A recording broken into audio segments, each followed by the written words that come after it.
Hello friends, welcome back to my YouTube channel. Friends, আজকে আমি Bengali স্টাইলে কাবুলি ছোলা রেসিপি বানাবো।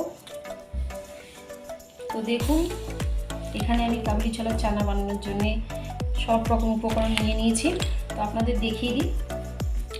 এখানে আমি চানা সেদ্ধ করে নিয়েছি, আমি টুকরো করে আলু কেটে নিয়েছি, আর এখানে নিয়ে নিয়েছি কুচি করা পেঁয়াজ, আদা রসুন বাটা, 3টে কাঁচা লঙ্কা, শুকনো লঙ্কা গুঁড়ো, হলুদ গুঁড়ো, এটা কাশ্মীরি লঙ্কা, এখানে নিয়ে নিয়েছি ধনে আর জিরে গুঁড়ো, আর এখানে নিয়ে নিয়েছি টমেটো কুচি আর 2টো তেজপাতা, আর এখানে আছে গোটা জিরে আর আদা রসুনের পেস্ট।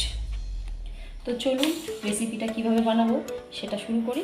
তো ফ্রেন্ডস, এখানে আমার কড়াই গরম হয়ে গেছে, আমি এতে এবার তেল দেব।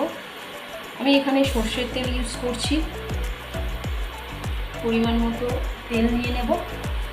আপনারা আপনাদের ইচ্ছে মতো তেল ইউজ করবেন, আপনারা সাদা তেলও ইউজ করতে পারেন। তো আমার তেল গরম হয়ে গেলে আমি এর মধ্যে একে একে দেব তেজপাতা, তারপর দেব গোটা জিরে,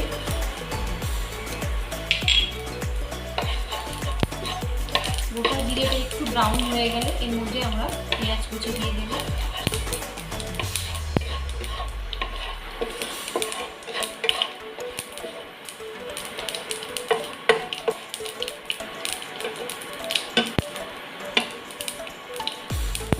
এরপর আমরা পেঁয়াজ কুচি এর মধ্যে দিয়ে দেবো।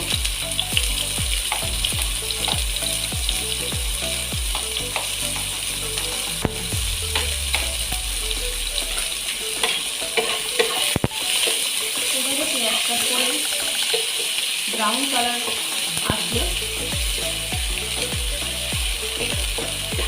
তারপর পেঁয়াজটা ভালো করে ফ্রাই করে নিতে হবে, হালকা বাদামি রঙের ফ্রাই করতে হবে।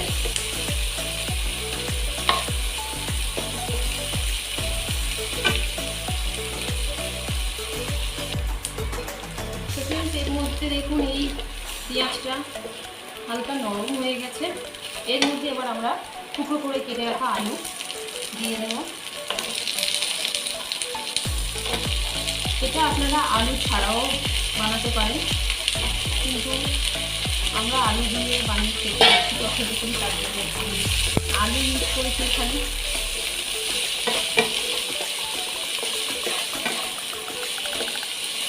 তো আলুটা দেওয়ার পর এখানে আলুগুলো, তারপরে আমরা একে একে মশলাগুলো দেবো।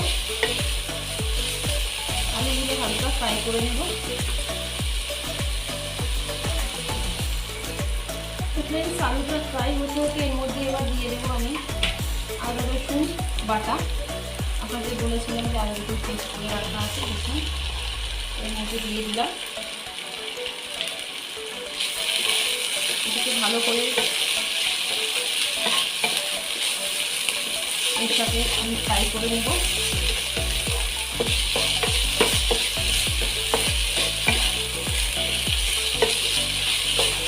আমি এখানে কিছুটা আদা রসুনের পেস্ট করেছিলাম, সেখান থেকে কিছুটা জল ছিল, এটা আমি অল্প এটার মধ্যে দিয়ে দেব, সামান্য দিতে হবে। এবারে একে দেবো টমেটো কুচি, জিরে গুঁড়ো, ধনে গুঁড়ো, এখানে আছে লঙ্কা গুঁড়ো, হলুদ গুঁড়ো, কাশ্মীরি লঙ্কা গুঁড়ো, এই সবগুলো আমি একসাথে দিয়ে দেবো। দিয়ে ভালো করে এটাকে আমি কষে নেব।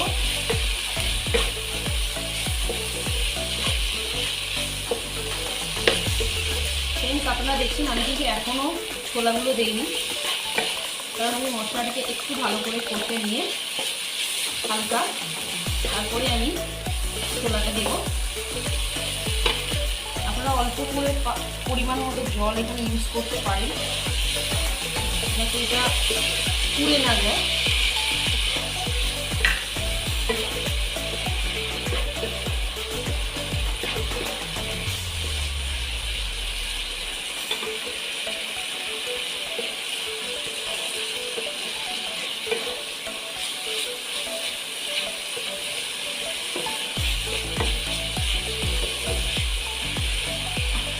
তো এইভাবে কিছুক্ষণ এটাকে নাড়িয়ে নেব।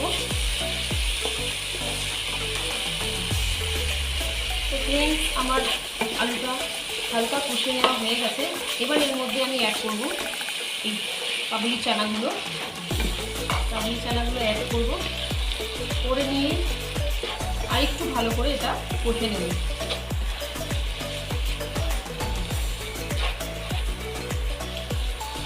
এর সাথে একটা মেইন ইনগ্রিডিয়েন্টস দেবো আমি, সেটা একদম একটু শেষের দিকে।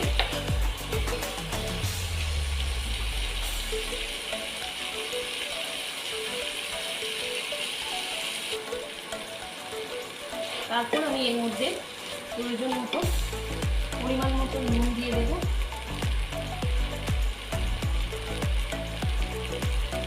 স্বাদ অনুসারে নুন দেবো, যে যতটা নুন পছন্দ করেন সেই সেরকম দেবেন।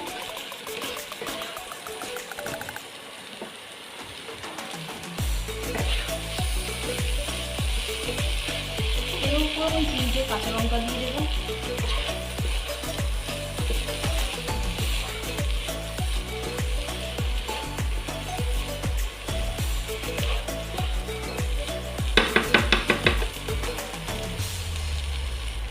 ফ্রেন্ডস, আপনাদের বলেছিলাম যে আমি শেষে একটা মশলা অ্যাড করব।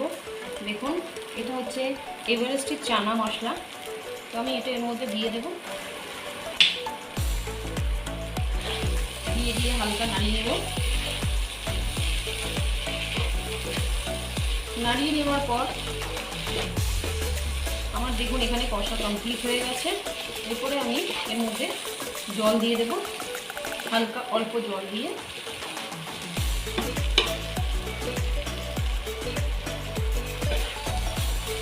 আমার কষা কমপ্লিট হয়ে গেছে।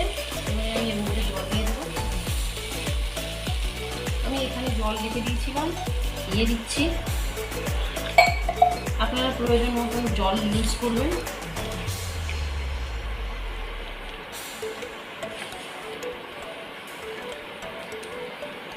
জল দিয়ে আমি এটাকে ঢেকে নেব। ঢেকে দিয়ে তারপরে আপনাদেরকে দেখাচ্ছি রেসিপিটা কেমন হলো। এটাকে আমরা 10 মিনিট একটু বয়েল করে নেব।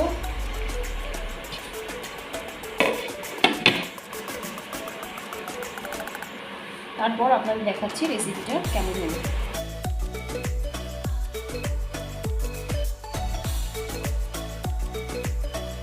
আপনারা দেখতেই পাচ্ছেন যে আমার ছোলে রেডি হয়ে গেছে, প্রায় কমপ্লিট।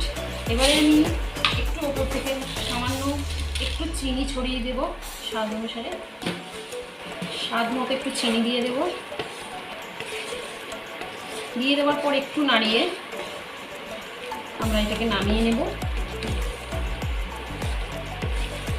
আমার কাবলি চানা রেডি। ফ্রেন্ডস, আপনারা অবশ্যই এই রেসিপিটা ট্রাই করবেন আর আমাকে কমেন্ট করে জানাবেন আপনাদের কেমন লাগলো। যদি এই রেসিপিটা আপনাদের ভালো লেগে থাকে তো আমার চ্যানেলকে সাবস্ক্রাইব করবেন অবশ্যই, আর বেশি বেশি করে শেয়ার করবেন আর লাইক করবেন। আবার একটা নতুন রেসিপি নিয়ে আপনাদের কাছে হাজির হব। এখনকার মতো এই ভিডিও এখানেই আমি শেষ করছি, আর আপনাদেরকে শেষে দেখিয়ে দিচ্ছি যে চানাটা কেমন হলো। তো আমার কাবলি চানা রেডি। তো এবার আপনাদের সার্ভ করে আমি দেখাচ্ছি এটা দেখতে কেমন লাগছে।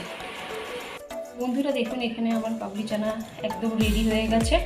আমি ওপর থেকে একটু বাটার ছড়িয়ে দিয়েছি, কারণ বাটার ছড়িয়ে দিলে টেস্টটা আরও একটু ভালো হয়। তো যদি এই রেসিপি আপনাদের ভালো লেগে থাকে তো আমার চ্যানেলকে অবশ্যই সাবস্ক্রাইব করবেন, বেশি বেশি করে লাইক করবেন আর বেশি বেশি করে শেয়ার করবেন। আবার একটা নতুন রেসিপি নিয়ে আপনাদের কাছে আমি হাজির হব। তো এখন ভিডিও শেষ করলাম, আর অবশ্যই জানাবেন যে এই রেসিপিটা আপনাদের কেমন লাগলো। তো আজকের তো ভিডিও এই পর্যন্ত শেষ করলাম। টাটা।